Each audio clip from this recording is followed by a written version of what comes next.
ریاست اجرای جزای جنایی وزارت عدلیه تاجیکستان دیروز در ولایت سوق در سطح مؤسسه‌های اصلاحی و محبس‌ها و زندان‌ها و سیزاها تغییرات کادری انجام داد. از جمله چند رهبر این مؤسسه‌ها را دیگر کرد. از جمله سردار مؤسسه سکونتی 3/11 در ناحیه باباجان غفور و فخرالدین مرزایف منصوب کرده شد و بر اساس این تغییرات سردار زندان رقم 5 فرخ جان جلالزاده تعیین شده و اسمت الله احمدزاده مسئول محکمه تفتیشاتی یعنی سیزای شهر دوشنبه انتخاب کرده شد.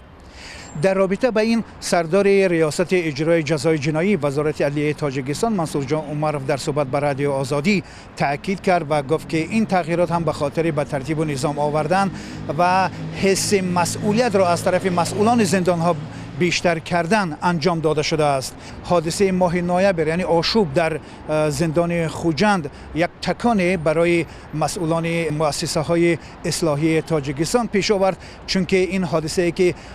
رخ داد جان بیش از 30 نفر از محبوسان و همچنین چند از کارمندان خود زندان ها را از میان برد و در حال حاضر در نسبت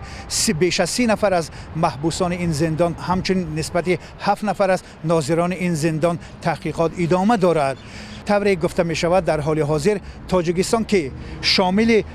پروتکل علاوه‌ای کنونسی ضد شکنجه را به امضا نرسانده است و تصویب نکرده است، از این رو سازمان های بین المللی حق وارد شدن به زندان های تاجیکستان را ندارند. در حال حاضر هم نمایندگان